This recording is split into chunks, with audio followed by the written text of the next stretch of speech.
इस करम का करो शुक्र कैसे अदा, इस करम का करो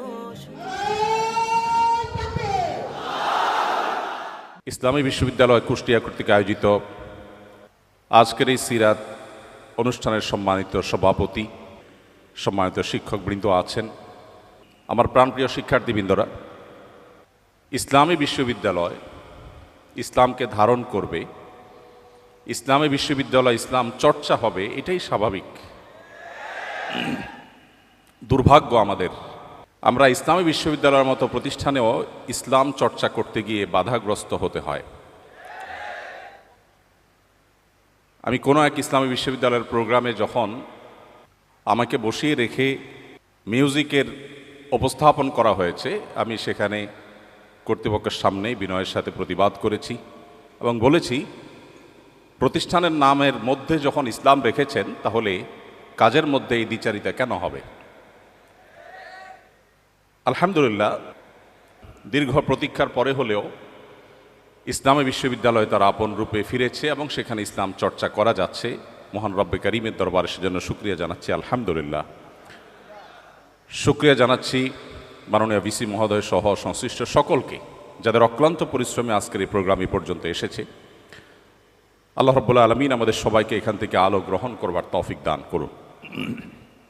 সম্মানিত উপস্থিতি, আমাকে যে বিষয়টিতে কথা বলতে বলা হয়েছে সেটি হলো বৈশ্বিক চ্যালেঞ্জ মোকাবেলায় রাসূলুল্লাহ সাল্লাল্লাহু আলাইহি ওয়াসাল্লামের সুন্নাহ। আল্লাহ রাব্বুল আলামিন বলেছেন, ওয়াযাক্কির ফাইন্না যিকরা তানফাউল মুমিনিন, তুমি স্মরণ করিয়ে দাও, কারণ স্মরণ করিয়ে দিলে ঈমানদারদের সেটা উপকার বয়ে আনে। প্রায় ১৫০০ বছর আগে যে মানুষটি পৃথিবীতে এসেছেন, পৃথিবী থেকে তিনি চলে যাওয়ার পর শত শত সহস্র বছর অতিক্রম হওয়ার পরও আজও তিনি প্রাসঙ্গিক। বিশেষ করে যখন আমরা কোনো সংকটে পড়ি, সেটা ব্যক্তি থেকে নিয়ে বৈশ্বিক পর্যায় পর্যন্ত, প্রত্যেকটা পর্যায়ে প্রতিটি সংকটে যাকে আমাদের সবচেয়ে বেশি স্মরণ হয় এবং যাকে স্মরণ করতে আমরা বাধ্য, তিনি আপনার আমার প্রাণের নবী মুহাম্মদ মুস্তাফা সাল্লাল্লাহু আলাইহি ওয়াসাল্লাম। পৃথিবী তার সংকটকাল নানা দিক থেকে অতিক্রম করছে। পৃথিবী উন্নতি অগ্রগতির চরম শিখরে যেমন পৌঁছে গেছে, অপর দিক থেকে পৃথিবী অসংখ্য বৈশ্বিক চ্যালেঞ্জ এর মুখোমুখি আজ। সেই চ্যালেঞ্জ রাজনৈতিক এবং রাষ্ট্রীয় নেতৃত্বের চ্যালেঞ্জ। আজকের পৃথিবী যে সমস্ত সংকটগুলোর মধ্য দিয়ে তার সময় পার করছে, আমরা সবাই কম বেশি অবগত। এই সংকটগুলোকে আমরা যদি ভাগ করি, তাহলে দেখা যাবে একদিক থেকে রাজনৈতিক এবং রাষ্ট্রীয় নেতৃত্বের চ্যালেঞ্জ, অপর দিক থেকে পরিবেশগত সমস্যা এবং পরিবেশের ভারসাম্যহীনতার চ্যালেঞ্জ, আরেক দিকে আমরা দেখি সামাজিক অস্থিরতা এবং অবিচারের চ্যালেঞ্জ। এর পাশাপাশি রয়েছে অর্থনৈতিক বৈষম্য এবং দারিদ্র্যের চ্যালেঞ্জ, তার সাথে রয়েছে স্বাস্থ্য সংকট এবং মহামারী সহ আরও বহুবিধ চ্যালেঞ্জ। রাজনীতি এবং রাষ্ট্রীয় নেতৃত্বের যে চ্যালেঞ্জগুলো, এগুলো আমরা যারা বাংলাদেশে জন্ম নিয়েছি এবং এখানে বেড়ে উঠেছি, এখানে বসবাস করছি, এগুলো আমাদের চাইতে বেশি বোধহয় পৃথিবীর খুব কম দেশের মানুষই উপলব্ধি করতে পারছে যে আজকের পৃথিবী কী কী চ্যালেঞ্জের মধ্য দিয়ে তার সময়গুলো পার করছে। আমাদের এখানে ক্ষমতার অপব্যবহার এটা নিত্য নৈমিত্তিক ব্যাপার। সবাই আমরা ক্ষমতার দাপট দেখাতে অভ্যস্ত। একই সাথে শোষণ এবং অস্থিতিশীলতা, রাজনৈতিক অস্থিতিশীলতা, এটা যেন আমাদের আজ প্রায় 50 বছর ধরে আমাদের আষ্টে পৃষ্ঠে মনে হয় লেগে আছে। এটা থেকে কোনোভাবে আমরা যেন বের হয়ে উঠতে পারছি না। আমাদের দেশের বাইরেও গোটা বিশ্বে আজ নীরব শোষণ চলছে। হয়তো পৃথিবীর কোনো এক অঞ্চল যারা অঢেল খনিজ সম্পদের মালিক, তারা শোষিত হচ্ছে পৃথিবীর উন্নত দেশগুলো দ্বারায়। পৃথিবীতে এমন গরিব দেশও আছে, যে দেশের মানুষ নিয়মিত খাবার খেতে পায় না, কিন্তু তাদের দেশে অনেকগুলো আন্তর্জাতিক বিমানবন্দর রয়েছে। সেই বিমানবন্দরগুলো তাদের করা নয়, পৃথিবীর পরাশক্তিগুলো সে সমস্ত দেশে বিমানবন্দর করেছে সে দেশের খনিজ সম্পদ রাতের অন্ধকারে লুট করে নিয়ে যাবার জন্য, এবং শান্তি রক্ষার নাম করে তাদের সে লুটের কাজকে সহযোগিতা করছে বিশ্বের মোড়লরা। বিচারহীনতার কালচার, এটার জন্য সবচেয়ে উজ্জ্বল উদাহরণ ইরাক। যেই ইরাকে মরণাস্ত্র, ধ্বংসাত্মক অস্ত্র থাকার অভিযোগে একটি দেশ শেষ করা হলো, শত সহস্র মাকে বিধবা করা হলো, হাজারো শিশুকে এতিম করা হলো, কিন্তু সেই তথাকথিত ধ্বংসাত্মক অস্ত্র পাওয়া যায়নি। এরপরও কাউকে কখনো সরি বলতে শোনা যায়নি।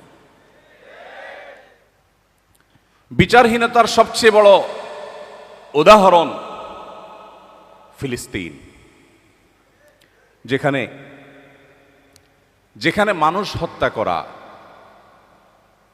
এটা এতটাই স্বাভাবিক বিষয়ে পরিণত হয়েছে যেন গোটা পৃথিবী আজ কলোসিয়ামের সেই গ্যালারি, আর সেখানে যে তাণ্ডব চলছে সে তাণ্ডব আমরা বসে বসে গোটা পৃথিবীর মানুষ দেখছি।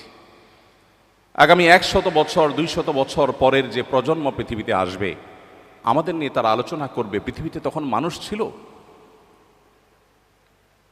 যাদের চোখের সামনে কুরে কুরে একটি জনপদের মানুষকে শেষ করে দেওয়া হয়েছে। মায়ের সামনে, বাবার সামনে সন্তান না খেতে না খেতে শুকিয়ে কাঠ হয়ে মৃত্যুর জন্য প্রহর গুনছে। এই দৃশ্য মানব ইতিহাসের কখনো ইতিপূর্বে ঘটেছে এমনটি পাওয়া যায় না। মানবাধিকার লঙ্ঘনের যে হিড়িক আজকের পৃথিবীতে চলছে, একদিকে মানবাধিকার প্রতিষ্ঠার জিগির আমরা সারাক্ষণ শুনতে পাচ্ছি, আর অপরদিকে প্রতিনিয়ত মানবাধিকার লঙ্ঘন চলছে। ধর্মীয় সংঘাত, যুদ্ধের নামে গণহত্যা, কি নেই আজকের পৃথিবীর সংকটের তালিকায়। এর বিপরীতে আমরা যদি রাসূল করিম সাল্লাল্লাহু আলাইহি সাল্লামের সুন্নাহ এবং তার সে মহান আদর্শকে সামনে রাখি, আমরা দেখতে পাই কোরআনে হাকিমে আল্লাহ রাব্বুল আলামিন সবচেয়ে বেশি সংখ্যকবার যে কয়েকটি নির্দেশ জারি করেছেন তার মধ্যে থেকে অন্যতম একটি নির্দেশ হলো আদল, কিসত, ইনসাফ প্রতিষ্ঠা করা। কোরআনে কারিমে শুধুমাত্র আদল শব্দটি বিভিন্নভাবে, এই মূলধাতু থেকে এই শব্দটি বিভিন্নভাবে কতবার ব্যবহৃত হয়েছে এ নিয়ে গবেষকদের মধ্যে নানাবিধ মত পাওয়া যায়। অনেকে বলছেন 27 বার, অনেকে বলছেন 29 বার, কমপক্ষে 19 বার। এর নিচে হওয়ার কোনো সম্ভাবনা না, বা এর কম হওয়ার কোনো সম্ভাবনা নেই। আদলের পাশাপাশি কিস্ত শব্দটি একই অর্থ দেয়, এবং সেই শব্দটি কোরআনে ব্যবহৃত হয়েছে প্রায় কমপক্ষে 21 বার, অর্থাৎ 40 বার কমপক্ষে শুধুমাত্র ইনসাফ এবং ন্যায় বিচার প্রতিষ্ঠা করবার নির্দেশ আল্লাহ তাআলা দিয়েছেন। আপনারা জানেন কোরআনের মতো পাইকারি কথা বলার মহাগ্রন্থ, কিয়ামত পর্যন্ত আগত মানব জাতির সকল সমস্যার, মৌলিক সমস্যার সমাধানের মূল সূত্র যেই মহাগ্রন্থে বাতলে দেওয়া হয়েছে, সেখানে খুচরা বিষয়ে আলাপের কোনো সুযোগ নেই। যেই মহাগ্রন্থে 5 ওয়াক্ত নামাজের বিস্তারিত বিবরণ দেবার সুযোগ পর্যন্ত নেই, সেই মহাগ্রন্থে আল্লাহ রাব্বুল আলামিন যে সমস্ত আদেশ করেছেন, বিশেষ করে কোরআনে কারীমের আদেশ নিষেধের তালিকার দিকে একবার চোখ বুলালে আমাদের কাছে স্পষ্ট হয়ে যাবে আল্লাহ রাব্বুল আলামিনের কাছে মুহাম্মদ সাল্লাল্লাহু আলাইহি ওয়াসাল্লামের আদর্শে ইনসাফ এবং ন্যায় বিচারের গুরুত্ব কতখানি হলে শত সহস্র ইস্যু থাকতে শুধুমাত্র ন্যায় বিচারের ব্যাপারে আল্লাহ তাআলা পৃষ্ঠায় পৃষ্ঠায় পাতায় পাতায় কোরআনে বারবার মানব জাতিকে সতর্ক করেছেন। আপনারা সবাই মক্কার কুরাইশ এবং মদিনার ইহুদিদের ষড়যন্ত্র সম্পর্কে অনেক ভালো করেই জানেন। মদিনার নবী করিম সাল্লাল্লাহু আলাইহি সাল্লাম তাকে ইনসাফের পথ থেকে বিচ্যুত করবার জন্য হেন কোনো চেষ্টা নেই যেটা করা হয়নি। ফাতেমা নামে এক নারীর চুরি করার পর যখন ধরা পড়ে, আল্লাহর নির্দেশ অনুপাতে যখন তার কোরআনের বিচার প্রতিষ্ঠা করবার নির্দেশ জারি করেছেন নবী করিম সাল্লাল্লাহু আলাইহি সাল্লাম, তখন সম্ভ্রান্ত পরিবারের নারী হওয়ার কারণে তাকে বাঁচাবার জন্য নানাবিধ প্রচেষ্টা হয়েছে। আপনারা জানেন ওসামা ইবনে যায়েদ রাদিয়াল্লাহু তাআলা আনহু নবী করিম সাল্লাল্লাহু আলাইহি ওয়াসাল্লামের অত্যন্ত স্নেহের মানুষ ছিলেন, ছোট মানুষ ছিলেন, যাকে নবীজি অনেক ভালোবাসতেন। তাকে সবাই ঠিক করলো যে তুমি গিয়ে নবীজিকে বলো যে তার শাস্তিটা মওকুফ করে দেওয়া যায় কিনা। তখন নবী করিম সাল্লাল্লাহু আলাইহি ওয়াসাল্লাম বলেছেন, আল্লাহর বিধানের ক্ষেত্রে আমাকে সুপারিশ করতে আসছো তুমি? রাগান্বিত হয়ে তিনি বলেছেন, ও আইমুল্লাহ লাউ আন্না ফাতিমা বিনতে মুহাম্মদ সারাকাত লাকাতাতু ইয়াদাহা, আল্লাহর শপথ করে বলছি আমার মেয়ে মুহাম্মদের মেয়ে ফাতেমাও যদি চুরি করত, আমি তার হাত কর্তন করবার, কোরআনে বিধান জারি করতে বিন্দু মাত্র পিছপা হতাম না, আমি সেই নির্দেশ জারি করতাম।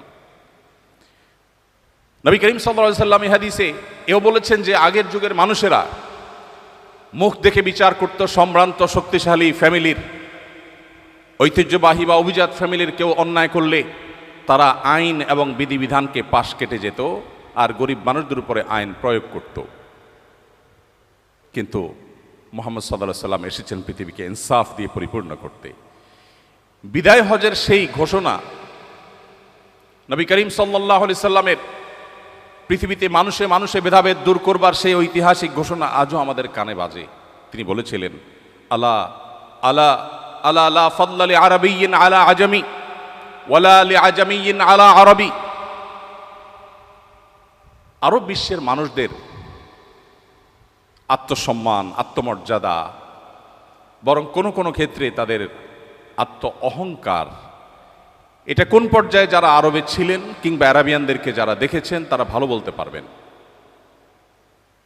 বিশেষ করে সেই সময়ের আরাবিয়ানরা যারা নন আরবদেরকে মানুষই মনে করত না, সেই সময়ের আরাবিয়ানদের বুকের উপর দাঁড়িয়ে, সেই সমাজের বুকের উপর দাঁড়িয়ে নবী করিম সাল্লাল্লাহু আলাইহি ওয়াসাল্লাম ঘোষণা দিয়েছিলেন, আলা লা ফাদলা লি আরাবিয়্যিন আলা আজামি। জেনে রাখবে কোন আরাবিয়ানের নন আরবের ওপর কোনো শ্রেষ্ঠত্ব নেই। তুমি আরব হয়েছ বলে তোমার কোনো বিশেষ মর্যাদা নেই। মর্যাদা শুধুমাত্র তাকওয়ার বিচারেই ঠিক হবে, নির্ধারণ হবে। ইন্না আকরামাকুম ইনদাল্লাহি আতকাকুম। এভাবে প্রিয় নবী সাল্লাল্লাহু আলাইহি সাল্লাম পৃথিবীতে ইনসাফ, ন্যায় বিচার এবং অপশাসন, বিচারহীনতা, মুখ দেখে বিচারের এই কালচারকে তিনি এমনভাবে পরিবর্তন করেছেন যা আজকের পৃথিবীর কাছে সেটা সবচাইতে উজ্জ্বল উদাহরণ। সম্মানিত উপস্থিতি, নবী করিম সাল্লাল্লাহু আলাইহি ওয়াসাল্লাম তিনি আমাদের সমস্যার গোড়ায় হাত দিয়েছিলেন। আজ রাজনৈতিক ক্ষমতার যে অপব্যবহার গোটা বিশ্বব্যাপী চলছে, এটির গোড়ায় হাত দিয়ে তিনি সমাধান করবার চেষ্টা করেছেন। তিনি মানুষকে সে দর্শনের দীক্ষা দিয়েছেন, শিক্ষা দিয়েছেন, যেই দর্শনে বিশ্বাসী মানুষ কখনো তার রাজনৈতিক ক্ষমতার অপব্যবহার করতে পারে না। নবী করিম সাল্লাল্লাহু আলাইহি সাল্লাম আমাদেরকে শিক্ষা দিয়েছেন যে ইন্নাল্লাহা হুয়াল কাদির, আল্লাহ রাব্বুল আলামিন শুধুমাত্র কাদির, তিনি শুধুমাত্র সব কিছু করতে পারেন, সব কিছুর ক্ষমতা শুধুমাত্র তার নিয়ন্ত্রণে, আমরা তার দাস মাত্র, যেই হই না কেন। রাজনৈতিক ক্ষমতা এবং অন্য সকল ক্ষমতার উৎস যখন আল্লাহকে মানুষ স্বীকার করবে, তখন তার কাছে রাজনৈতিক দায়িত্ব এটা আমানত মনে হবে। তার কাছে আল্লাহর কাছে জবাবদিহিতার বোধ জাগ্রত হবে। আর আল্লাহর কাছে জবাবদিহিতার বোধ যদি জাগ্রত হয়, তাকে মনিটর করবার জন্য কোনো কিছুর প্রয়োজন হবে না। সেলফ মনিটরিং সিস্টেম দ্বারা সে নিজেকে সঠিক পথে ধরে রাখবে।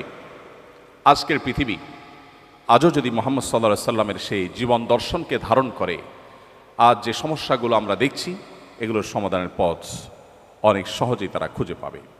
সম্মানিত উপস্থিতি, নবী করিম সাল্লাল্লাহু আলাইহি ওয়াসাল্লাম শোষণমুক্ত সমাজ করবার জন্য, গঠন করবার জন্য কি না করেছেন আমি প্রায় বলার চেষ্টা করি। অনেক নীতি কথা আজকের সমাজে আমরা শুনতে পাই, অনেক সুশীল মানুষ আমরা দেখতে পাই। এমন মানুষ কি পৃথিবীতে আমরা একজনও দেখাতে পারবো যিনি নিজের জন্য যে জামা কিনেন, নিজের গাড়ির ড্রাইভারের জন্য সেম জামা কিনেন, নিজের বাচ্চার জন্য যে জামাটা কিনেছেন, নিজের বাসার কাজের বুয়ার বাচ্চাটার জন্য গিফট হিসাবে যে জামা কিনবেন সে একই জামা কিনেছেন, এরকম মানুষ পৃথিবীতে আমরা একজনও আছি কিনা আমি জানি না। কিন্তু মুহাম্মদ সাল্লাল্লাহু আলাইহি সাল্লাম সেই মানুষ যিনি বলেছেন ইখওয়ানুকুম খাওয়ালুকুম, তোমাদের অধীনস্থ মানুষেরা তোমাদেরই ভাই, তাদেরকে তোমাদের সাথে বসে খাওয়াও, তোমরা যা খাও তাদেরকে তাই খাওয়াও, তোমরা যা পরো তাদেরকে তাই পরিধান করাও। প্রিয় ভাইরা আমার, তিনি শুধুমাত্র নীতিবাক্য বলে ক্ষান্ত হননি, তিনি যা বলেছেন তার প্রতিটি কথাকে তিনি বাস্তবায়ন করে গেছেন। পৃথিবীর অন্য সব দার্শনিক, অন্য সব ব্যক্তিবর্গের সাথে তার পার্থক্যের জায়গাটা এখানে। তিনি শুধুমাত্র নীতিবাক্য দিয়ে যাননি, প্রতিটি বিষয়কে তিনি নিজে করে দেখিয়েছেন, তার প্রমাণ তিনি তার সমাজে প্রতিষ্ঠিত করেছেন এবং বিশ্ববাসীর কাছে তিনি উদাহরণ হয়েছেন। এই জন্য আল্লাহ বলেছেন, লাকাদ কানা লাকুম ফি রাসূলিল্লাহি উসওয়াতুন হাসানা। উসওয়া শব্দের অর্থ হলো অনুপম, তুলনাহীন।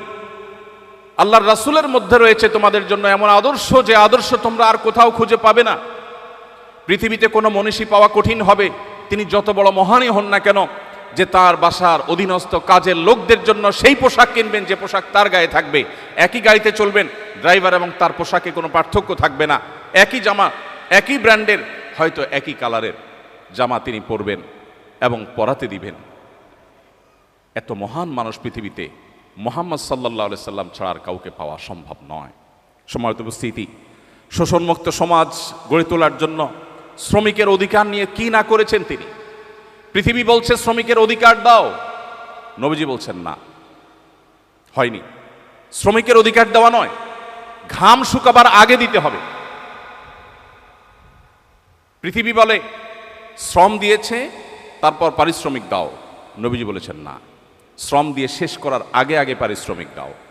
সৌদি আরবের সরকারিভাবে এবং বেসরকারিভাবেও, আমি 10 বছর সৌদি আরবে ছিলাম, সে সুবাদে আমি জানি, সেখানে স্যালারি ইস্যু হতো। এখন কি চলছে বা কি আছে আমি জানি না, বাকি আমি 2009 থেকে 18 এই সময়ের কথা বলছি। 10 বছর আমি নিজে এর উপকারভোগী এবং আমি দেখেছি যে সেখানে হিজরি সন অনুপাতে স্যালারি ইস্যু হয়ে থাকে। সরকারি বেসরকারি সমস্ত প্রতিষ্ঠানগুলোতেই, প্রায় বেশিরভাগ প্রতিষ্ঠানগুলোতেই আমি দেখেছি যে মাসের 25, 26, 27 তারিখের মধ্যে স্যালারি ইস্যু হয়। ওই যে নবীজি বলেছেন ঘাম শুকাবার আগে, এই জন্য মাস শেষ হওয়ার আগে তারা স্যালারি ইস্যু করে। সম্মানিত উপস্থিতি, মুহাম্মদ সাল্লাল্লাহু আলাইহি সাল্লাম যে জীবন দর্শন আমাদের কাছে রেখে গেছেন, তার সে জীবন দর্শন আজকের পৃথিবীর যাবতীয় রাজনৈতিক এবং রাষ্ট্রীয় নেতৃত্বের যত সংকট আছে সেগুলো দূর করবার জন্য সবচাইতে কার্যকর এবং সবচাইতে বাস্তবসম্মত। আজকের পৃথিবীতে অনেক নসিহা, পরমত সহিষ্ণুতার বিষয়ে, সংখ্যালঘুদের অধিকারের বিষয়ে আমরা শুনতে পাই। যদিও নসিহার মধ্যেই সেটি সীমাবদ্ধ থাকে, আমরা দেখি বাস্তবে তার উল্টো। পৃথিবীর উন্নত অনেক দেশ আছে যে দেশগুলো আমাদের দেশে তথাকথিত সংখ্যালঘু নির্যাতনের কথা বলে আমাদেরকে চাপের মধ্যে রাখে। যদিও পৃথিবীতে সংখ্যালঘুদের অধিকারের ব্যাপারে বাংলাদেশের মানুষের মতো সচেতন, বাংলাদেশে মানুষের মতো সতর্ক এবং দায়িত্বশীল মানুষ পৃথিবীতে পরের কথা আমাদের সাবকন্টিনেন্টের আশেপাশের কোনো দেশের মধ্যেও নেই। আমি চট্টগ্রাম হাটাজারি মাদ্রাসায় পড়েছি। হাটাজারি মাদ্রাসায় যদি আপনি যান, আপনি দেখতে পাবেন এখনো 100 বছর ধরে ঠিক মাদ্রাসার মসজিদের ওয়াল ঘেঁষে সামান্য কয়েক মিটার দূরেই একটি মন্দির আছে। এই 100 বছরের ইতিহাসে কোনোদিন মন্দির থেকে একটি ইট মসজিদে যায়নি, মসজিদ থেকে একটা ইট মন্দিরে আসেনি। এর নাম বাংলাদেশ। সেই বাংলাদেশের মানুষকে সংখ্যালঘুদের অধিকার শেখাতে যারা আসে, তাদের চরিত্র আমরা খুব ভালো করে জানি।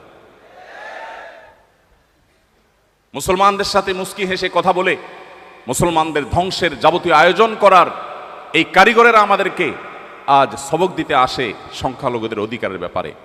আমরা সেই নবীর উম্মত যে নবী আমাদেরকে শিখিয়েছেন। আল্লাহ তাআলা কোরআনে বলেছেন, লা ইয়ানহাকুমুল্লাহু আনিল্লাযীনা লাম ইউকাতিলুকুম ফিদ-দীন ওয়া লাম ইখরিজুকুম মিন দিয়ারিকুম আন তাবাররুহুম ওয়া তুকসিতু ইলাইহিম ইন্নাল্লাহা ইউহিব্বুল মুকসিতিন। যে সমস্ত অন্য ধর্মাবলম্বী মানুষেরা তোমাদেরকে দেশান্তর করে দেয়নি, ধর্মযুদ্ধ চাপিয়ে দেয়নি, তোমাদের সাথে শান্তিপূর্ণ সহাবস্থান করছে, তোমরা তাদের সাথে সদাচরণ করতে, ন্যায়নিষ্ঠ আচরণ করতে আল্লাহ তোমাদের নিষেধ করেন না, বরং আল্লাহ তাআলা ন্যায়নিষ্ঠ আচরণকারীকে ভালোবাসেন। আমরা সেই ধর্মের অনুসারী, আমরা সেই নবীর উম্মত যার প্রতি আয়াত নাজিল হয়েছে। প্রিয় ভাইরা আমার, আমরা সেই নবীর উম্মত যে নবী সাল্লাল্লাহু আলাইহি সাল্লাম এমন জীবন দর্শন রেখে গেছেন, যে জীবন দর্শনে অন্য এবং ভিন্ন মতের মানুষদেরকেও আমাদের সহ্য করতে তিনি শিখিয়েছেন। তার ঐতিহাসিক মদিনা সনদের কথা আমরা কে না জানি, যে মদিনা সনদ আজও গোটা বিশ্বের মানুষের কাছে সবচেয়ে বড় রোল মডেল। ভিন্ন ধর্মের মানুষদেরকে কিভাবে অ্যাকোমোডেট করে একটি শান্তিপূর্ণ সমাজ গড়বার উদ্যোগ নিতে হয়, নবী করিম সাল্লাল্লাহু আলাইহি সাল্লামের এই সিদ্ধান্ত রাজনৈতিক অঙ্গনে সবচেয়ে বড় এবং সবচেয়ে পুরাতন মডেল। সম্মানিত উপস্থিতি, এর বাইরে নবী সাল্লাল্লাহু আলাইহি সাল্লামের রাজনৈতিক এবং রাষ্ট্রীয় যে সমস্ত সিদ্ধান্তগুলো ছিল, যে সমস্ত দর্শনগুলো ছিল, সেগুলো নিয়ে আলোচনা করা অনেক সময় সাপেক্ষ ব্যাপার।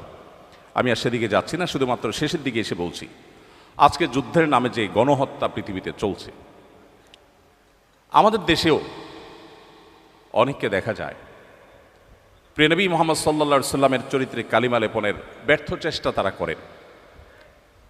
তারা নবী করিম সাল্লাল্লাহু আলাইহি সাল্লামকে এমনভাবে ফুটিয়ে তোলার, এমনভাবে উপস্থাপন করবার চেষ্টা করে যেন তিনি একজন যুদ্ধবাজ মানুষ ছিলেন, নাউজুবিল্লাহ। প্রিয় ভাইরা আমার, আপনারা নিশ্চয়ই জেনে থাকবেন নবী করিম সাল্লাল্লাহু আলাইহি সাল্লামের জীবনে যতগুলো যুদ্ধে, যতগুলো অভিযানে তিনি অংশগ্রহণ করেছেন, তার নেতৃত্বে যতগুলো যুদ্ধ হয়েছে, সাকুল্যে সবগুলো যুদ্ধে দুই পক্ষের যে মানুষ মারা গেছেন, উভয় পক্ষের, মুসলিমদের এবং শত্রুপক্ষের উভয় পক্ষের যে মানুষগুলো মারা গেছেন, রণাঙ্গনে যুদ্ধে মারা যাওয়া মানুষের সংখ্যা প্রায় 400-র কাছাকাছি। ইহুদিদের প্রতি তাদের বিশ্বাসঘাতকতার শাস্তি স্বরূপ নবী করিম সাল্লাল্লাহু আলাইহি সাল্লাম যে মৃত্যুদণ্ডের নির্দেশ দিয়েছিলেন, সেখানে কিছু মানুষ মারা গেছে যারা মূলত সম্মুখ যুদ্ধে রণাঙ্গনে মারা যাওয়া মানুষদের কাতারে পড়ে না, সেজন্য তাদেরকে আমি বাদ রেখে বলছি। আজকের পৃথিবীতে কোনো একটা এলাকার পার্লামেন্ট মেম্বার নির্বাচিত হওয়ার জন্য শুধুমাত্র অগণিত মানুষকে জীবন দিতে হয়। দুটি বিশ্বযুদ্ধে মিলিয়ন মিলিয়ন মানুষকে প্রাণ দিতে হয়েছে। আর মুহাম্মদ সাল্লাল্লাহু আলাইহি সাল্লামের আদর্শকে পৃথিবীতে প্রতিষ্ঠিত করবার জন্য সাকুল্যে প্রায় মাত্র 400 মানুষকে রণাঙ্গনে জীবন দিতে হয়েছে উভয় পক্ষের। এরপরে মুহাম্মদ সাল্লাল্লাহু আলাইহি সাল্লামকে যারা যুদ্ধবাজ মানুষ হিসেবে দেখাবার চেষ্টা করে, তাদের চাইতে জ্ঞান পাপী আর কেউ হতে পারে না। মুহাম্মদ সাল্লাল্লাহু আলাইহি ওয়াসাল্লাম তার যুদ্ধের যে নীতি ছিল, দু একটি পয়েন্ট আপনাদের জানা বিষয়গুলো আপনাদের সাথে শেয়ার না করে আমি পারছি না। আজ বলা হয় আজকের পৃথিবী সভ্য পৃথিবী, বলা হয় আজকের পৃথিবী মানবিক পৃথিবী, বলা হয় আজকের পৃথিবী মানবাধিকারের পৃথিবী, বলা হয় আজকের পৃথিবী নারী অধিকার আদায়ের পৃথিবী। মুহাম্মদ সাল্লাল্লাহু আলাইহি সাল্লাম যখন নারী অধিকার নিয়ে কথা বলেছেন, তখন নারী অধিকার নিয়ে কথা বলাটা ফ্যাশনের বিষয় ছিল না, আজকে যেমনটি ফ্যাশনের বিষয়ে পরিণত হয়েছে। আজকে কেউ নারী অধিকার নিয়ে সচেতন মানে সে খুব সময় সচেতন মানুষ। তার জন্য পৃথিবীর হাজারো সংগঠন, হাজারো প্রতিষ্ঠান তার পাশে এসে দাঁড়াবে, এবং এটা একটা ফ্যাশনের বিষয় হয়ে গেছে যে নারী সচেতন, নারী অধিকার সচেতন। নবী করিম সাল্লাল্লাহু আলাইহি সাল্লাম সেই সমাজের বুকের উপর দাঁড়িয়ে নারী অধিকার কথা বলেন না, নারী অধিকারকে প্রতিষ্ঠা করেছেন যেই সমাজে বাবা নিজের কন্যাকে জীবন্ত পুঁতে ফেলত শুধুমাত্র কন্যা হওয়ার অপরাধে। নবীজি সাল্লাল্লাহু আলাইহি সাল্লাম সেই সমাজের বুকের উপর দাঁড়িয়ে বলেছেন, কোনো ব্যক্তি যদি দুটি কন্যা সন্তানের বাবা মা হয় এবং তাদের সঠিক লালন পালন করে, তাদের জান্নাতের দায়িত্ব আমি নিলাম। প্রিয় ভাইরা আমার, কোরআন এবং হাদিসের কোথাও আমি পাই না 1 ডজন বা হাফ ডজন ছেলের বাবা হলে, ছেলের মা হলে তার জন্য জান্নাতের বারান্দায়ও যাওয়ার সুযোগ আছে, এরকম কোনো হাদিস আমার জানা নেই। কিন্তু কন্যা সন্তানের ব্যাপারে নবী সাল্লাল্লাহু আলাইহি ওয়াসাল্লাম এই কথা বলেছেন। কোরআনে কারিমে আপনারা জানেন সূরাতুন নিসা আছে, সূরাতুল রিজাল নাই। পুরুষদের সূরা বলতে সূরা নাই, কিন্তু নারীদের সূরা বলতে সূরা আছে। সেই জাতিকে যদি নারী অধিকার শেখাতে আসে, তার চাইতে বড় দুর্ভাগ্যের বিষয় আর কিছু হতে পারে না। প্রিয় ভাইয়ের আমার, নবী করিম সাল্লাল্লাহু আলাইহি সাল্লাম রণাঙ্গনে নারীকে, শিশুকে, বৃদ্ধকে, এমনকি অন্য ধর্মাবলম্বী যারা উপাসনায় রত তার খলিফার নির্দেশ ছিল সেখানে কোনো আঘাত যেন কেউ না করে। আজকের 2025-এর পৃথিবীতে দাঁড়িয়ে অনেক কথা বলা যায়। আপনি 1500 বছর আগের পৃথিবীতে যদি যান, তখন এই কথাগুলো কারোর মাথায় কল্পনায়ও হয়তো আসেনি, বলা তো দূরের কথা। আর নবী সাল্লাল্লাহু আলাইহি সাল্লাম, বিশ্বনবী, তিনি শুধুমাত্র বলেননি, তিনি এই কথাগুলোকে প্রতিষ্ঠিত করে গেছেন। শুধুমাত্র উহুদ যুদ্ধের একটি ঘটনা বলে পারছি না। এক সাহাবীকে নবী করিম সাল্লাল্লাহু আলাইহি সাল্লাম নিজের তরবারিটা তুলে দিলেন, যাও রণাঙ্গনে ঝাঁপিয়ে পড়ো। তিনি তরবারি হাঁকাতে হাঁকাতে যুদ্ধ করছেন। হঠাৎ করে দূর থেকে মনে হলো কোনো একজন প্রতিপক্ষের যোদ্ধা কাউকে ধরাশয়ী করেছে বা কিছু একটা করছে। তিনি দৌড়ে সেখানে গেলেন, যে দেখতে পেলেন একজন নারী,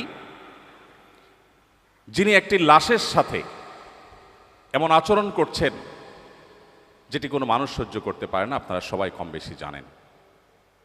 লাশের বিকৃতির এই ঘটনা দেখে, সেই লাশ মুসলমানের লাশ দেখে ওই সাহাবী টকবগে জ্বলে উঠলেন, তরবারি বের করলেন। যখন তাকে আঘাত করতে যাবেন, হঠাৎ তিনি থমকে দাঁড়ালেন। কারণ তিনি পরবর্তীতে বলেছেন, এই তরবারি তো মুহাম্মদ সাল্লাল্লাহু আলাইহি সাল্লামের তরবারি। তিনি কোনোদিন কোনো নারীর গায়ে কখনো ফুলের টোকা দেননি। এই নারী যত বড় অপরাধী করুক না কেন, অন্তত মুহাম্মদ সাল্লাল্লাহু আলাইহি সাল্লামের তরবারি দিয়ে তাকে আঘাত আমি করতে পারি না। আপনি কোথায় পাবেন সেই জীবন আদর্শ? কোথায় পাবেন সেই মহান ব্যক্তিত্ব? প্রিয় ভাইরা আমার, আমাদের নবী করিম সাল্লাল্লাহু আলাইহি সাল্লাম তো সেই মানুষ, যে মানুষ রাষ্ট্রীয় নেতৃত্ব এবং রাজনৈতিক যে চ্যালেঞ্জ আছে, সেই চ্যালেঞ্জগুলো মোকাবেলা করার জন্য শুধুমাত্র নীতি কথা বলেননি।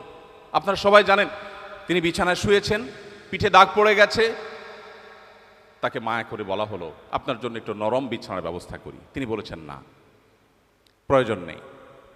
তখনকার পারস্য সম্রাট, রোমান সম্রাট, আশপাশের সম্রাটদের যে জীবনযাপনের তাদের যে কালচার ছিল, কৃষ্টি ছিল, তাদের যে শৌখিন লাইফস্টাইল ছিল, তার তুলনায় মুহাম্মদ সাল্লাল্লাহু আলাইহি সাল্লামের সাদাসিধা জীবন মানব ইতিহাসে হয়তো দুই একটা খুঁজে পাওয়া যাবে, কিন্তু সামগ্রিকভাবে তার তুলনা পৃথিবীতে দেওয়ার মতো কোনো মানুষ আপনি পাবেন না। আজকের পৃথিবী যুদ্ধের নামে যে সমস্ত গণহত্যা করছে, এবং সে সমস্ত গণহত্যা দেখে পৃথিবীতে যারা এখনো পর্যন্ত নিষ্ক্রিয় নীরব দর্শকের ভূমিকা পালন করছে, বরং অনেক ক্ষেত্রে সেটাকে সমর্থন জানাচ্ছে, এই মানুষগুলোই আজ আমাদেরকে সবচেয়ে বেশি মানবতা, মানবাধিকারের সবক শিখিয়ে থাকে। প্রিয় ভাইরা আমার, মুহাম্মদ সাল্লাল্লাহু আলাইহি সাল্লামের কোনো একটি যুদ্ধে, কোনো একটি অভিযানে একটি শিশু নিহত হওয়ার কোনো ঘটনা আজও পর্যন্ত তার শত্রু, তার প্রতিপক্ষ তাকে দু চোখে দেখতে পারেন এমন কোনো ইতিহাসবিদ আজও পর্যন্ত উল্লেখ করতে পারে নাই। এরপরেও আজ আমরা অনেক মুসলিমরা পর্যন্ত বিভ্রান্তিতে পড়ে যাই। চকচকে তকতকে পরিবেশ দেখে, আজকের পৃথিবী দেখে অনেকেই নিজের ঈমান নিয়ে সন্দিহান হয়ে পড়েন। মুসলমানদের নানা দিক থেকে অধঃপতন এবং পিছিয়ে পড়া দেখে আমরা অনেকে বিভ্রান্তির মধ্যে পড়ে যাই।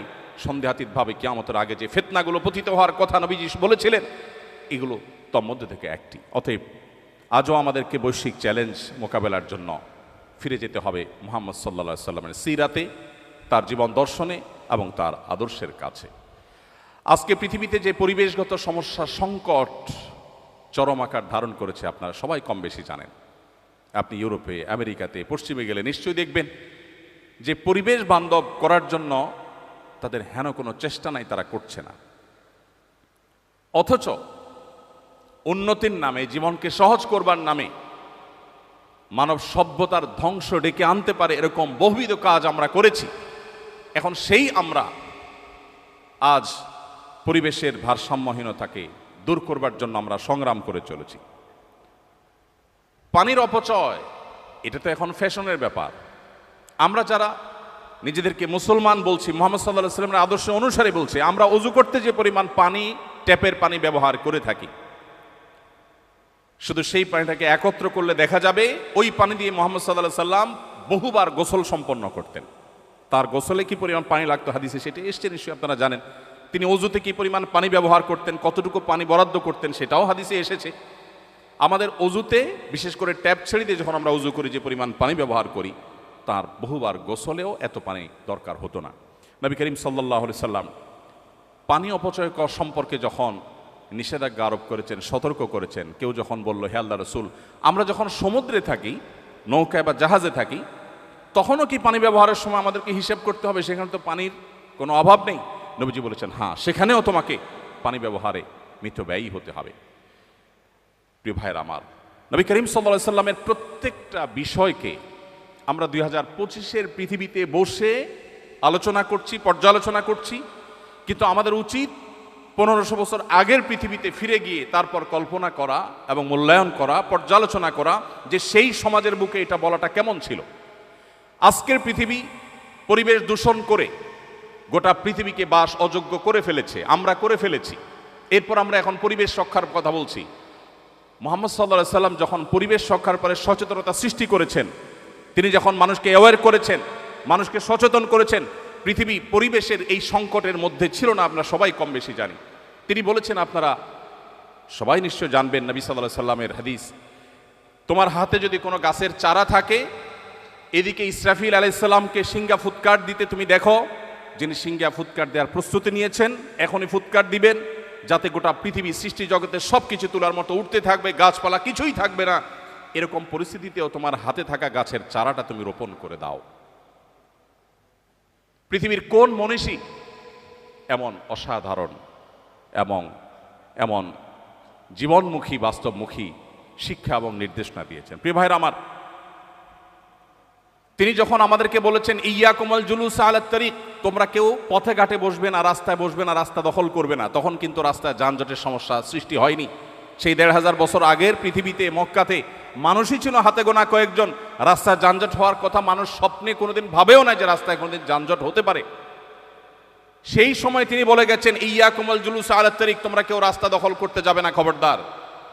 আজ ঢাকা শহরে যখন ফুটপাত দখলের মহোৎসব চলে, রাস্তাঘাট দিয়ে আমরা চলাফেরা করতে যখন পারি না, অসুবিধা তৈরি হয়, এই হাদিসকে সামনে রাখলে মনে হয় নবীজি মনে হয় আজকে আমাদের ঢাকা শহরকে লক্ষ্য করে, আমাদেরকে লক্ষ্য করে মনে হয় হাদিস বলেছেন, অথচ তিনি বলেছেন 1450 বছর আগে। প্রিয় ভাইরা আমার, এই জন্য আজকের পরিবেশ সংশ্লিষ্ট যত সংকট আছে সেগুলো মোকাবেলার জন্য নবী সাল্লাল্লাহু আলাইহি সাল্লামের আদর্শের চর্চার কোনো বিকল্প নেই।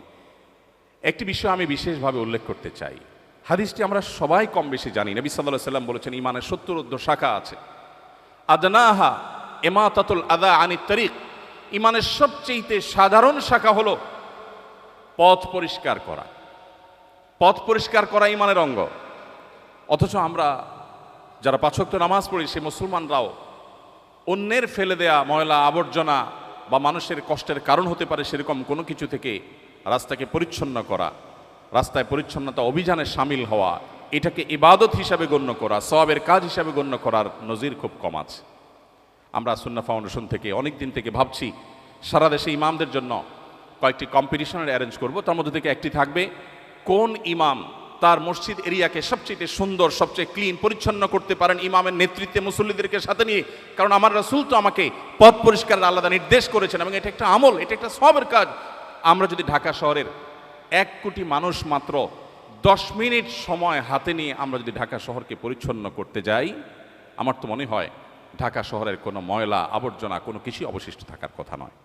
প্রিয় ভাইরা আমার, মহানবী সাল্লাল্লাহু আলাইহি সাল্লাম পরিবেশকে সুন্দর রাখবার জন্য যে নির্দেশনা দিয়েছেন সেটা কোনো অথরিটি নির্ভর নয়, প্রত্যেকটা মানুষের সেলফ মোটিভেশনের জন্য তিনি নির্দেশনা জারি করেছেন।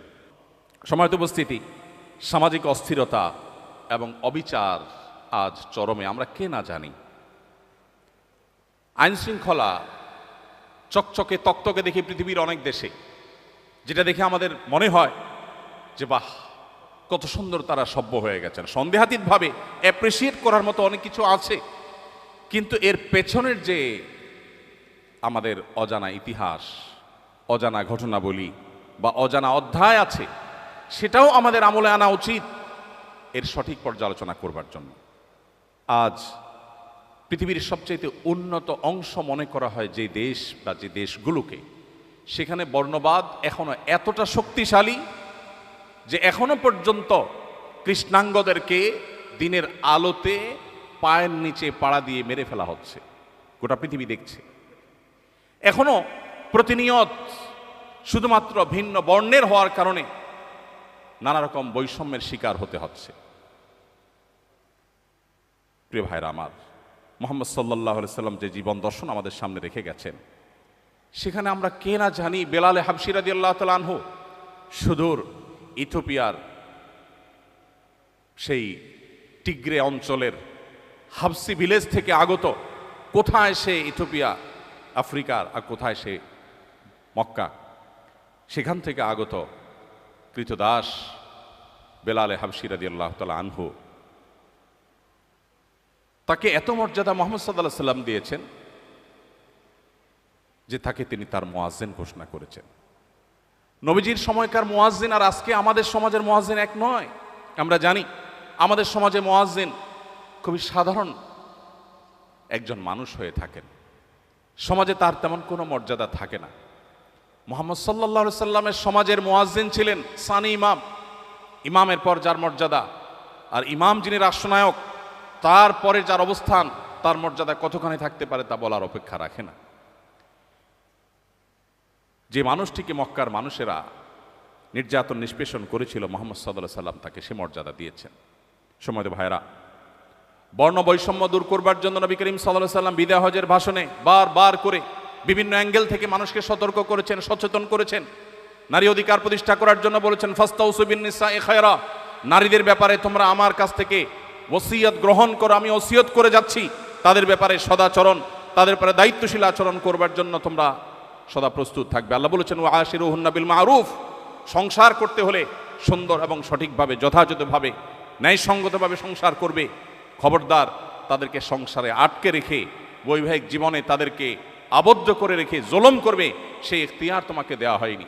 সময়ত ভাইরা, আজ বর্ণবাদের বিরুদ্ধে হয়তো সবাই কথা বলবে, কিন্তু মুহাম্মদ সাল্লাল্লাহু আলাইহি সাল্লাম শুধু কথা বলেন নাই, তিনি বেলাল হাবশীকে এমন জায়গায় বসিয়েছেন যে জায়গায় বসানোর ফলে সমাজের কেউ বর্ণবাদ নিয়ে টু শব্দ করবার মতো সাহস দেখায়নি। আজও পৃথিবীতে অনেক কৃষ্ণাঙ্গকে সম্মানজনক জায়গায় বসানো হয়, ক্ষমতার আসনে বসানো হয়, কিন্তু তার পেছনের ইতিহাস হলো রন্ধ্রে রন্ধ্রে বর্ণবাদ, রন্ধ্রে রন্ধ্রে বৈষম্য নানাভাবে সেখানে বিরাজ করছে। সময়ত ভাইরা, নবী করিম সাল্লাল্লাহু আলাইহি সাল্লামের বিদায় হজের ভাষণ শুধুমাত্র যদি আমরা আলোচনা করি, পর্যালোচনা করি, তাহলে বোধ হয় সেটা আলোচনা করে শেষ করা কঠিন হবে। তিনি ন্যায় এবং মানবিক এক পৃথিবী গড়ে তুলেছিলেন। তার পৃথিবীতে, তার সমাজে, তার আদর্শের মধ্যে যারা গড়ে উঠেছেন, যার নেতৃত্বে যারা গড়ে উঠেছেন, বেড়ে উঠেছেন, মানব ইতিহাসে ইনসাফের যে উদাহরণ তারা তৈরি করেছেন, এটা বোধ হয় মানব ইতিহাসে আর কখনো ফিরে আসবে না। আজকের পৃথিবী আবার যদি তাকে চর্চা করে, তাকে অনুসরণ করে, আজকে যে সামাজিক অস্থিরতা আমরা দেখতে পাচ্ছি, যে অবিচার দেখতে পাচ্ছি, সেটা পরিপূর্ণভাবে নির্মূল করা সম্ভব। সম্মানিত উপস্থিতি, নবীজি সাল্লাল্লাহু আলাইহি সাল্লামের জীবনের কোন অধ্যায় রেখে কোন অধ্যায় নিয়ে আমরা কথা বলবো? তিনি যখন মক্কা বিজয় করলেন, যে মানুষগুলো মক্কা থেকে তাকে চরম অপমানিত করে, লাঞ্ছিত করে, কষ্ট দিয়ে বিদায় করেছে, বিতাড়ন করেছে, তিনি যখন মক্কায় ফিরে আসলেন, তিনি সেই মানুষ যিনি বললেন লা তাসরিবা আলাইকুমুল ইয়াউম, আজ তোমাদের কাছ থেকে কোনো প্রতিশোধ গ্রহণ করা হবে না, সবাইকে সাধারণ ক্ষমা ঘোষণা করা হলো। উল্লেখযোগ্য কোনো রক্তপাত ছাড়াই তিনি মক্কা বিজয় করলেন। যে বিশাল বহর নিয়ে তিনি এসেছেন মক্কা বিজয়ের সময়, সে বহর দেখে মক্কার মুশরিকেরা সবাই ভড়কে গিয়েছিল। না জানি আজকে কি ম্যাসাকারটা হয়ে যায়। ধৈর্য এবং সহিষ্ণুতার যে উদাহরণ তিনি রেখেছেন, সেটা শুধুমাত্র তার কথার মধ্যে নয়, তার কাজের মাধ্যমে তিনি বাস্তবায়ন করেছেন। আজকের পৃথিবীতে সেজন্য কথার ফুলজড়ি নয়, বাস্তব উদাহরণ হওয়া মানুষদের জীবনী আমাদের চর্চা করতে হলে মুহাম্মদ সাল্লাল্লাহু আলাইহি সাল্লামকে সর্বাগ্রে আমাদেরকে চর্চা করতে হবে, অধ্যয়ন করতে হবে। আজকের যে অর্থনৈতিক বৈষম্য এবং দারিদ্র্যের চ্যালেঞ্জ আজকের পৃথিবীতে আমরা দেখতে পাচ্ছি, বেকারত্ব, ভোগবাদ মানুষকে কুরে কুরে খাচ্ছে, ধ্বংসের শেষ প্রান্তে নিয়ে যাচ্ছে, আমরা সম্পদের অসম বন্টন দেখতে পাচ্ছি। এই সব কিছু থেকে উদ্ধারের জন্য মুহাম্মদ সাল্লাল্লাহু আলাইহি সাল্লামের সেই জীবন দর্শনে যেতে হবে, যে জীবন দর্শন মানুষকে আখিরাতমুখী করে, যে জীবন দর্শন মানুষকে ব্যবসায়ী করে, মানুষকে উদ্যোক্তা হিসাবে গড়ে তোলে, কিন্তু সেটা মানব কল্যাণে, ভোগের জন্য নয়। প্রিয় ভাইরা আমার, মক্কা থেকে হিজরত করে আসা সাহাবীরা যখন মদিনায় আসলেন, অনেক বড় সংকট সেখানে তৈরি হতে পারত। আজকে আমাদের দেশে আমাদের নির্যাতিত রোহিঙ্গা ভাই বোনেরা যারা আমাদের দেশে আশ্রয় নিয়েছেন, তারা যদি আমাদের সমাজের সাথে পুরোপুরি মিশে যেতেন, তাহলে নানাবিধ অসুবিধা, বিশেষ করে কালচারাল সমস্যা হয়তো তৈরি হতে পারত। নবী করিম সাল্লাল্লাহু আলাইহি সাল্লাম মক্কা থেকে আসা, হিজরত করে আসা মুহাজির সাহাবীদেরকে মদিনায় যখন আসলেন, যাতে কোনো রকম সামাজিক কালচারাল ক্রাইসিস তৈরি না হয়, সেজন্য তিনি ঐতিহাসিক মুআখাত, পৃথিবীর ইতিহাসে পৃথিবীবাসীকে নতুন এক বিষয়ের সাথে পরিচয় করালেন। সেটা হলো যে মুহাজির এবং আনসার সাহাবীদের মধ্যে প্রত্যেকটা পার্সন টু পার্সন ভ্রাতৃত্বের বন্ধন তিনি গড়ে দিলেন। কমনলি বলা এক জিনিস, আর একজন মুহাজিরের সাথে একজন আনসারের সাথে ভাই হিসাবে একটা বন্ধন তিনি সেখানে সংযুক্ত করলেন এবং প্রত্যেকের ভাই হিসাবে তিনি স্টাবলিশ করলেন। এবং একটি অনাকাঙ্ক্ষিত ঘটনা মুহাজির এবং আনসারের সাথে, উল্লেখযোগ্য একটি অনাকাঙ্ক্ষিত ঘটনা তিনি ঘটতে দেননি।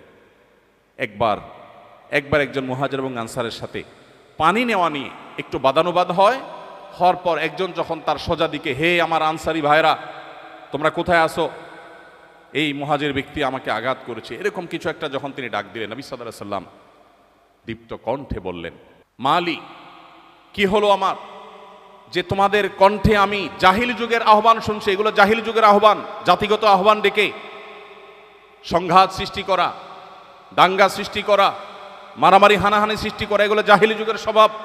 দাউহা ফাইন্নাহা মুনতিনা, এগুলোকে তোমরা পরিত্যাগ করো, পরিহার করো, ছুঁড়ে ফেলে দাও, এগুলো দুর্গন্ধযুক্ত।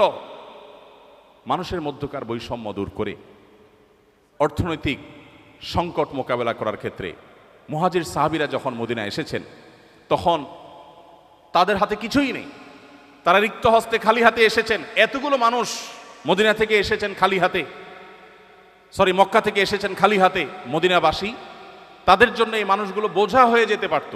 নবী করিম সাল্লাল্লাহু আলাইহি সাল্লাম প্রত্যেকটা মুহাজির সাহাবীকে উদ্বুদ্ধ করলেন, যাও বাজারে যাও, ব্যবসা শুরু করো। সামান্য কিছু টাকা আনসারি ভাই থেকে ধার নিয়ে, পুঁজি নিয়ে, সে টাকা নিয়ে তারা উদ্যোক্তা হলেন, এন্টারপ্রেনার হলেন। তাদেরকে এন্টারপ্রেনারশিপের জন্য যে উদ্বুদ্ধ নবী সাল্লাল্লাহু আলাইহি সাল্লাম করেছেন, 1450 বছর আগের পৃথিবীতে সেটা সহজ বা স্বাভাবিক কোনো বিষয় নয়। সম্মানিত উপস্থিতি, আজকের পৃথিবীতে যে স্বাস্থ্য সংকট এবং মহামারী সংকট আছে, এই সংকটগুলো নিয়ে আমরা আজ সাফার করছি। রোগবালাই, অতিভোজন ইত্যাদির কারণে, নানা কারণে মানসিক চাপ, ডিপ্রেশন, মহামারীর বিস্তার। একদিকে আমরা দেখছি যে স্বাস্থ্য খাতে ব্যাপক উন্নতি হয়েছে, জ্ঞান বিজ্ঞানের যথেষ্ট অগ্রগতি হয়েছে, অনেক গবেষণা হচ্ছে, তার সুফলও আমরা পাচ্ছি, সেটা যেমন সত্য। এর পাশাপাশি আজ নানাবিধ ক্রাইসিস স্বাস্থ্য খাতে নতুন করে সৃষ্টি হয়েছে। এমন এমন ব্যাধি ছড়িয়ে পড়ছে যেগুলো কোনোভাবে মানুষ মোকাবেলা করতে পারছে না।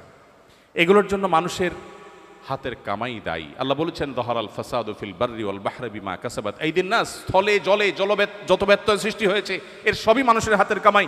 সো এগুলো আমরাই সৃষ্টি করেছি। কোভিড-19 চলাকালীন সময়ে কোনো একটা টিভি চ্যানেল থেকে ক্যামেরা নিয়ে এসে আমাকে বলা হলো, স্বাস্থ্য সচেতনতার অংশ হিসাবে আপনি একজন আলেম হিসাবে, আপনি একজন সমাজকর্মী হিসাবে মানুষকে সচেতন করে বলুন যেন 20 সেকেন্ড ধরে মানুষ হাত ধোয়। তো আমার মনে পড়লো তখন যে পৃথিবী যখন কোভিড-19 পড়েছে, তখন পৃথিবী 20 সেকেন্ড ধরে হাত ধোয়ার গুরুত্ব বুঝেছে।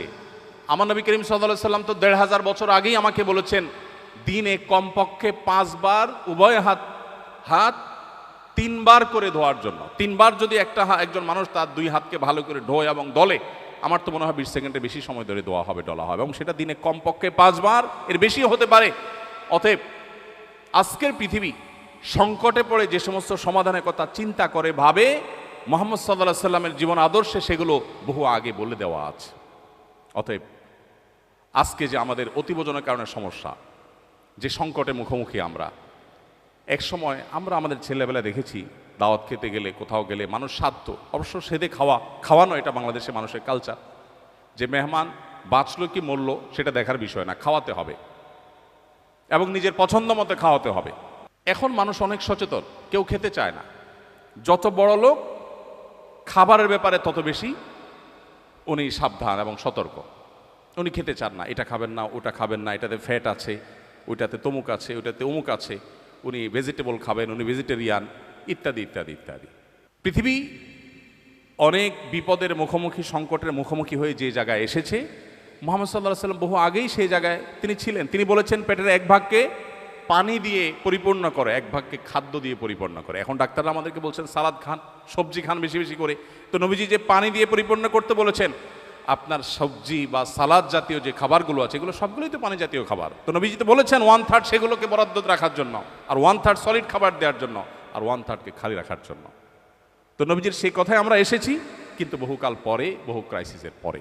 সময়ত উপস্থিতি, এভাবে আজকের বৈশ্বিক চ্যালেঞ্জগুলো মোকাবেলার জন্য মুহাম্মদ সাল্লাল্লাহু আলাইহি সাল্লামের জীবন দর্শন, তার সুন্নাহ, সেগুলো যদি আমরা আলোকপাত করি তাহলে হয়তো আলোচনা করে শেষ করা যাবে না। প্রয়োজন সেগুলোর বাস্তবায়ন। আমার খুব কষ্ট হয়, দুঃখ হয় যখন কোনো অমুসলিম প্রধান দেশে যাই এবং সেখানে বেড়ে ওঠা শিশুরা, তরুণরা কখনো মিথ্যা বলে না, কখনো প্রতারণা করে না, কখনো তারা কাউকে ধোঁকা দেয় না, কারোর পারতপক্ষে ক্ষতি করে না। অন্য ধর্মাবলম্বী হয়েও যখন তারা এই সমস্ত গুণাবলী অর্জন করেছে এটি শুনতে পাই, তখন মুসলিম হিসাবে আমার লজ্জা হয়, অনুতাপ হয়। আমরা তো সেই নবীর উম্মত ছিলাম যে নবীর কাছে যুদ্ধ চলাকালে প্রতিপক্ষের পশুপালনের দায়িত্বে থাকা মানুষটা বিপুল পরিমাণ পশু সম্পদ নিয়ে পশু চড়াতে চড়াতে নবীজির দলে এসে ভিড়ে গিয়েছেন। এরপর নবীজির সাথে সাক্ষাৎ করে বলছেন, হে আল্লাহ রসুল, আমি আপনার প্রতি ঈমান এনেছিলাম, কিন্তু ওদের মাঝে থাকার কারণে প্রকাশ করতে পারিনি। এখন আমি চলে এসেছি, আপনি আমাকে বরণ করুন। নবীজি তাকে বরণ করেছেন, কিন্তু তার সাথে থাকা ছাগলগুলো, ছাগলের পাল এবং পশু সম্পদকে তিনি বরণ করেননি। তিনি বলেছেন, এগুলো ফেরত দিয়ে আসো, এগুলো তোমার জন্য হালাল নয়, আমাদের জন্য হালাল নয়। আমরা সেই নবীর উম্মত যে নবী মক্কা থেকে রাতের আধারে জীবন বাঁচাবার, ঈমান বাঁচাবার প্রয়োজনে আল্লাহর নির্দেশে হিজরত করে তাকে মদিনায় চলে যেতে হচ্ছে। ওই মুহূর্তে আলীকে ডেকে বলছেন, আলী, এই স্বর্ণ মুদ্রার প্যাকেট অমুকের, এই রৌপ্য মুদ্রা এটা তমুক অমুসলিমের মুশরিকের, যে তাকে হয়তো আঘাত করেছে। তিনি মক্কা ছেড়ে যখন চলে যান রাতের আধারে, তখনও তার কাছে রাখা আমানতগুলোকে আলীকে বুঝিয়ে দিয়ে বলেছেন, 3 দিন তুমি অবস্থান করবে এবং প্রত্যেকটা পাওনা প্রাপকের কাছে যার যার জিনিস, যারা আমার কাছে আল আমিন বিশ্বাসী হিসেবে আমার কাছে জমা রেখেছিল, তাদের সম্পদ পৌঁছে দিবে, তারপর তুমি হিজরত করবে। আমরা সেই নবীর উম্মত, কিন্তু আজ তার জীবন দর্শন নিয়ে আমরা গর্ব করি, আমরা আলোচনা করি, আমরা সেমিনার সিম্পোজিয়াম করি, আমাদের বাস্তব জীবনে সেগুলোকে আমরা বাস্তবায়ন করি না। এর চেয়ে দুর্ভাগ্যজনক বিষয় আর কিছু হতে পারে না। আমার খুব কষ্ট হয় যখন উন্নত দেশগুলোতে দেখি মানুষ সন্ধ্যার পর পর রাতের প্রথম প্রহরে ঘুমিয়ে পড়ে, ভোরে উঠে কাজ শুরু করে। আমার কষ্ট হয় এই জন্য যে আমি তো সেই নবীর উম্মত যে নবীজি সম্পর্কে তার সহধর্মিনী আমাদের মা আয়েশা রাদিয়াল্লাহু তাআলা আনহা বলেছিলেন, নাহান নবী সাল্লাল্লাহু আলাইহি সাল্লাম আনিস সামুরি বাদাল আয়েশা, নবীজি এশার পরে কথাবার্তা বলা অপছন্দ করতেন, খুবই অপছন্দ করতেন। তিনি এশার পরে কথা বলতে পছন্দ করতেন না, এশার পরপর তিনি ঘুমিয়ে যেতেন। কারণ নবী সাল্লাল্লাহু আলাইহি সাল্লাম ইয়াকরাহু নওম ক্বাবলা আয়েশা ওয়াল হাদিস বাদা, নবীজি এশার আগে ঘুমানো অপছন্দ করতেন, আর এশার পরে ঘুম ছাড়া অন্য কোনো আড্ডাবাজি অপছন্দ করতেন। স্বামী স্ত্রীর একান্ত আলাপচারিতা ছাড়া অন্য কোনো কথা তিনি এশার নামাজের পরে অ্যালাউ করতেন না। সময়ত ভাইরা, আজকের উন্নত পৃথিবীগুলো, আজকের উন্নত দেশগুলো, উন্নত পৃথিবী আজ নবী সাল্লাল্লাহু আলাইহি ওয়াসাল্লাম সে সমস্ত সুন্নতে জ্ঞাতসারে কিংবা অজ্ঞাতসারে অনুসরণ করে তারা উন্নতির চরম শিখরে পৌঁছে গেছে। আমরা কিন্তু আজ অবনতির দিকে যাচ্ছি। অতএব আমাদেরকে যদি আবারও উন্নতির সেই চরম শিখরে পৌঁছতে হয়, চড়তে হয়, আমাদের চর্চা করতে হবে মুহাম্মদ সাল্লাল্লাহু আলাইহি ওয়াসাল্লামের আদর্শকে। আল্লাহ রাব্বুল আলামিন আমাদের সবাইকে সেই তৌফিক দান করুন। আজ আমাদের এমন কিছু মানুষ প্রয়োজন যে মানুষগুলোর কথা নয়, তাদের কাজ দেখে মুহাম্মদ সাল্লাল্লাহু আলাইহি ওয়াসাল্লামকে মানুষ বিশ্লেষণ করবে, বিচার করবে, তিনি বোধহয় এমনই ছিলেন। বিধায় আজকে আমাদের তার সুন্নাহ দ্বারা আমাদের আদর্শ, আমাদের জীবন গঠন, আমাদের লাইফস্টাইল সেটিং সব কিছু তার সুন্নাহ দ্বারাই হতে হবে। সেটি আমাদের জন্য সবচেয়ে গুরুত্বপূর্ণ বিষয়। আল্লাহ রাব্বুল আলামিন আমাদের সবাইকে এক একজনকে মুহাম্মদ সাল্লাল্লাহু আলাইহি ওয়াসাল্লামের আদর্শের রুদ্র প্রতীক হওয়ার, মূর্তি হওয়ার তৌফিক দান করুন। মুহাম্মদ সাল্লাল্লাহু আলাইহি ওয়াসাল্লামের আদর্শের ঝান্ডাবাহী হয়ে আজকের পৃথিবীতে যে সমস্ত সংকট মানুষ মোকাবেলা করছে, সে সমস্ত সংকট থেকে উত্তরণের পথ মানুষকে দেখাবার জন্য আল্লাহ আমাদের সবাইকে তৌফিক দান করুন।